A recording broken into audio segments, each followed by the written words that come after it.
اور تم کسی کا یقین نہ کرو سوائے اس کے جو تمہارے دین کی اتباع کرے۔ آپ کہہ دو یقیناً ہدایت تو اللہ تعالیٰ ہی کی ہدایت ہے، یہ نہ ماننا کہ کسی ایک کو اس جیسا دیا جائے جو تمہیں دیا گیا تھا، یا وہ تم سے تمہارے رب کے پاس جھگڑا کریں گے۔ آپ کہہ دیں یقیناً اللہ تعالیٰ ہی کے ہاتھ میں فضل ہے، جس کو وہ چاہتا ہے عطا کرتا ہے، اور اللہ تعالیٰ بڑی وسعت والا، سب کچھ جاننے والا ہے۔ وہ جس کو چاہتا ہے اپنی رحمت سے خاص کر لیتا ہے، اور اللہ تعالیٰ بہت بڑے فضل والا ہے۔ اور اہل کتاب میں سے ایسے بھی ہیں کہ آپ اگر اس کو ایک خزانے کا امین بنا دو تو بھی وہ اس کو ادا کر دے گا، اور ان میں ایسے بھی ہیں کہ آپ اگر اس کو 1 دینار بھی امانت دو وہ بھی آپ کو اس وقت تک ادا نہیں کرے گا مگر جب تک آپ ان کے سر پر کھڑے رہو۔ اس کی وجہ یہ ہے کہ یقیناً انہوں نے کہا کہ ان پڑھوں کے بارے میں ہم پر کوئی راستہ نہیں، اور وہ اللہ تعالیٰ پر جھوٹ کہتے ہیں حالانکہ وہ جانتے ہیں۔ کیوں نہیں؟ جو بھی اپنا عہد پورا کرے اور اللہ تعالیٰ سے ڈرے تو بلا شبہ اللہ تعالیٰ ڈرنے والوں سے محبت کرتا ہے۔ یقیناً جو لوگ اللہ تعالیٰ کے عہد اور اپنی قسموں کے بدلے تھوڑی قیمت لیتے ہیں، یہی وہ لوگ ہیں جن کے لیے آخرت میں کوئی حصہ نہ ہوگا، اور اللہ تعالیٰ نہ ان سے بات کرے گا اور نہ ہی قیامت کے دن ان کی طرف دیکھے گا اور نہ ہی ان کو پاک کرے گا، اور ان کے لیے دردناک عذاب ہوگا۔ اور بلا شبہ ان میں یقیناً ایک گروہ وہ ہے جو کتاب پڑھتے ہوئے اپنی زبانوں کو مروڑتے ہیں تاکہ تم اسے بھی کتاب ہی سمجھو، حالانکہ وہ کتاب میں سے نہیں ہے، اور وہ کہتے ہیں کہ یہ اللہ تعالیٰ کی جانب سے ہے، حالانکہ وہ اللہ تعالیٰ کی جانب سے نہیں، اور وہ اللہ تعالیٰ پر جھوٹ کہتے ہیں حالانکہ وہ جانتے ہیں۔ کسی انسان کا یہ حق نہیں کہ اللہ تعالیٰ اسے کتاب و حکمت اور نبوت دے، پھر وہ لوگوں سے کہے کہ اللہ تعالیٰ کو چھوڑ کر میرے بندے بن جاؤ، بلکہ رب والے ہو جاؤ اس وجہ سے جو تم کتاب سکھاتے تھے اور اس وجہ سے جو تم پڑھتے تھے، اور نہ ہی وہ تمہیں یہ حکم دے گا کہ تم فرشتوں اور نبیوں کو رب بناؤ۔ کیا وہ تمہیں کفر کا حکم دے گا اس کے بعد کہ تم فرما بردار رہو؟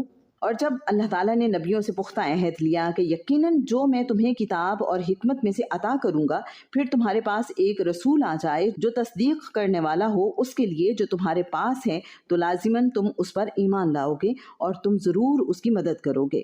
اللہ تعالیٰ نے فرمایا کیا تم اقرار کرتے ہو اور اس پر میرا عہد قبول کرتے ہو؟ انہوں نے کہا ہم نے اقرار کیا۔ فرمایا پھر گواہ رہو اور میں بھی تمہارے ساتھ گواہوں میں سے ہوں۔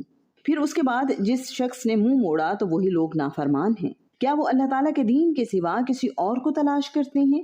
حالانکہ آسمانوں اور زمین کی ہر چیز خوشی یا ناخوشی سے اس کی فرما برداری کرتی ہے اور اسی کی طرف وہ لوٹائے جائیں گے۔ آپ کہہ دو کہ ہم اللہ تعالیٰ پر ایمان لائے اور اس پر بھی جو ہمارے اوپر نازل کیا گیا، اور اس پر بھی جو ابراہیم پر اور اسماعیل پر اور اسحاق پر اور یعقوب پر اور ان کی اولاد پر نازل کیا گیا، اور اس پر بھی جو موسیٰ کو، عیسیٰ کو اور تمام انبیاء کو ان کے رب کی طرف سے دیا گیا۔ ہم ان میں سے کسی ایک کے درمیان بھی فرق نہیں کرتے اور ہم اسی کی اطاعت کرنے والے ہیں۔ اور جو شخص اسلام کے علاوہ کوئی اور دین تلاش کرے گا تو اس سے وہ ہرگز قبول نہ کیا جائے گا اور وہ آخرت میں خسارہ اٹھانے والوں میں سے ہوگا۔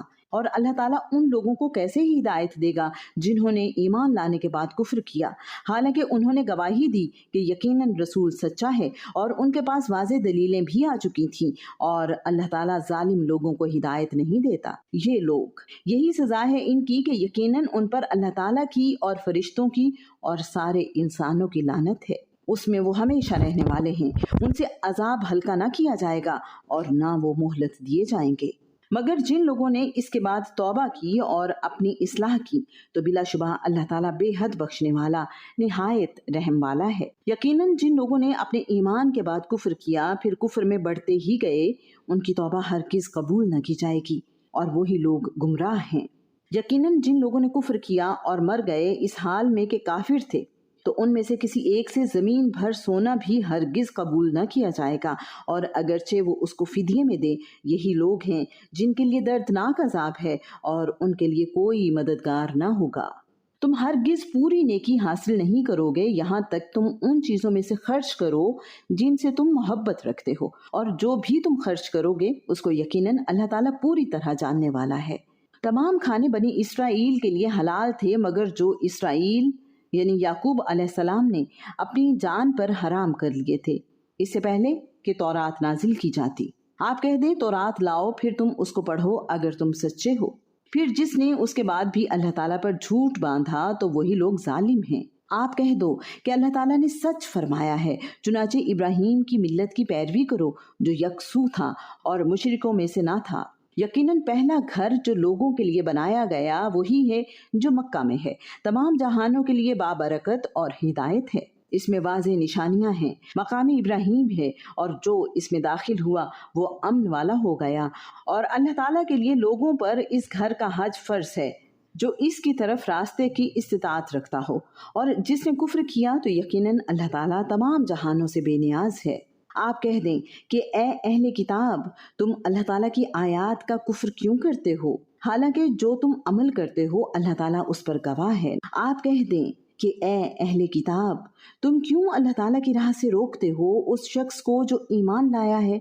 تم اس راہ میں کجی تلاش کرتے ہو حالانکہ تم خود گواہ ہو، اور اللہ تعالیٰ اس کے بارے میں ہرگز بے خبر نہیں ہے جو تم عمل کرتے ہو۔ اے لوگو جو ایمان لائے ہو، اگر تم ان لوگوں میں سے ایک گروہ کی اطاعت کرو گے جنہیں کتاب دی گئی تو وہ تمہارے ایمان کے بعد تمہیں کافر بنا کر لوٹا دیں گے، اور تم کیسے کفر کرتے ہو حالانکہ تمہیں اللہ تعالیٰ کی آیات پڑھ کر سنائی جا رہی ہیں اور تمہارے درمیان اس کا رسول بھی موجود ہے، اور جو اللہ تعالیٰ کے دین کو مضبوطی سے پکڑے گا تو یقیناً وہ سیدھے راستے کی طرف ہدایت دیا گیا۔ اے لوگو جو ایمان لائے ہو، اللہ تعالیٰ سے ڈر جاؤ جیسا کہ اس سے ڈرنے کا حق ہے، اور تمہیں ہرگز موت نہ آئے مگر اسی حال میں کہ تم مسلمان ہو، اور سب مل کر اللہ تعالیٰ کی رسی کو مضبوطی سے تھام لو اور جدا جدا نہ ہو جاؤ، اور اپنے اوپر اللہ تعالیٰ کی نعمت کو یاد کرو کہ جب تم ایک دوسرے کے دشمن تھے تو اللہ تعالیٰ نے تمہارے دلوں کے درمیان الفت ڈال دی تو تم اس کی نعمت سے بھائی بھائی بن گئے، اور تم آگ کے گڑھے کے کنارے پر تھے تو اس نے تمہیں اس سے بچا لیا۔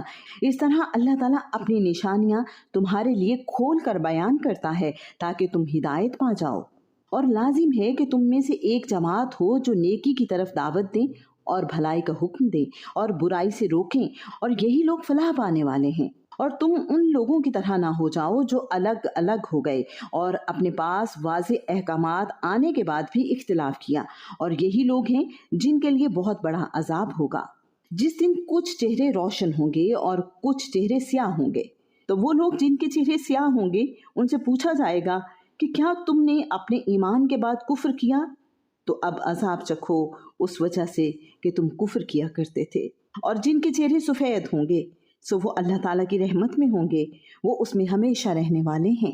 یہ اللہ تعالیٰ کی آیات ہیں جو ہم حق کے ساتھ پڑھ کر آپ کو سناتے ہیں، اور اللہ تعالیٰ تمام جہانوں کے لیے ظلم کا ارادہ نہیں رکھتا، اور اللہ تعالیٰ ہی کے لیے ہے جو کچھ آسمانوں میں ہے اور جو زمین میں ہے، اور سارے معاملات اللہ تعالیٰ ہی کی طرف لوٹائے جاتے ہیں۔ تم بہترین امت ہو جو لوگوں کے لیے نکالی گئی ہے، تم بھلائی کا حکم دیتے ہو اور برائی سے روکتے ہو، اور تم اللہ تعالیٰ پر ایمان رکھتے ہو، اور اگر اہل کتاب بھی ایمان لے آتے تو ضرور ان کے لیے بہتر ہوتا۔ ان میں سے کچھ مومن ہیں اور ان کے اکثر نافرمان ہیں۔ وہ تمہیں معمولی تکلیف کے سوا ہرگز کوئی نقصان نہیں پہنچا سکتے، اور اگر وہ تم سے جنگ کریں گے تو تم سے پیچھے پھیر جائیں گے، پھر وہ نہیں مدد کیے جائیں گے۔ یہ جہاں کہیں بھی پائے جائیں ذلت ان پر مسلط کر دی گئی سوائے اس کے کہ اللہ تعالیٰ کی یا لوگوں کی پناہ میں ہوں، اور وہ اللہ تعالیٰ کے غضب کے ساتھ لوٹے، اور ان پر محتاجی مسلط کر دی گئی۔ اس کی وجہ یہ ہے کہ وہ اللہ تعالیٰ کی آیات سے کفر کرتے تھے اور وہ پیغمبروں کو کسی حق کے بغیر قتل کرتے تھے۔ یہ اس وجہ سے ہوا کہ انہوں نے نافرمانی کی اور وہ حدود سے گزر جاتے تھے۔ وہ سب برابر نہیں ہیں۔ اہل کتاب میں سے ایک جماعت قیام کرنے والی ہے جو رات کے اوقات میں اللہ تعالیٰ کی آیات تلاوت کرتے ہیں اور وہ سجدے کرتے ہیں۔ وہ اللہ تعالیٰ پر اور آخرت کے دن پر ایمان رکھتے ہیں اور بھلائی کا حکم دیتے ہیں اور برائی سے روکتے ہیں اور خیر کے کاموں میں بھاگ دوڑ کرتے ہیں، اور یہی لوگ صالحین میں سے ہیں۔ اور بھلائی میں سے جو بھی وہ کریں گے اس کی ناقدری ہرگز نہیں کی جائے گی، اور اللہ تعالیٰ متقی لوگوں کو خوب جاننے والا ہے۔ یقیناً جن لوگوں نے کفر کیا ان کے مال اور ان کی اولاد اللہ تعالیٰ کے مقابلے میں ان کے ہرگز کچھ کام نہ آئیں گے، اور یہی لوگ آگ والے ہیں اور وہ اس میں ہمیشہ رہنے والے ہیں۔ اس کی مثال جو وہ اس دنیا کی زندگی میں خرچ کرتے ہیں اس ہوا کی مثال کی طرح ہے جس میں شدید سردی ہو، جو ایسے لوگوں کی کھیتی کو پہنچی جنہوں نے اپنی جانوں پر ظلم کیا تو اس نے اسے تباہ و برباد کر دیا۔ اللہ تعالیٰ نے ان پر ظلم نہیں کیا بلکہ وہ اپنی جانوں پر خود ظلم کرتے ہیں۔ اے لوگو جو ایمان لائے ہو، اپنے سوا کسی کو دلی دوست نہ بناؤ، وہ تمہیں کسی طرح برباد کرنے میں کوئی کمی نہیں کرتے۔ وہ پسند کرتے ہیں ایسی چیز کو جو تمہیں مصیبت میں ڈال دے۔ ان کا بغض ان کے منہوں سے ظاہر ہو چکا ہے، اور جو ان کے سینے چھپاتے ہیں زیادہ بڑا ہے۔ یقیناً ہم نے تمہارے لیے آیات کھول کر بیان کر دی ہیں اگر تم سمجھتے ہو۔ دیکھو، تم لوگ ہی ان سے محبت کرتے ہو اور وہ تم سے محبت نہیں رکھتے، حالانکہ تم ساری کتابوں پر ایمان رکھتے ہو، اور جب وہ تم سے ملتے ہیں تو کہتے ہیں کہ ہم ایمان لائے ہیں، اور جب اکیلے ہوتے ہیں تو تم پر غصے سے انگلیاں چباتے ہیں۔ آپ کہہ دیں اپنے غصے ہی سے تم مر جاؤ۔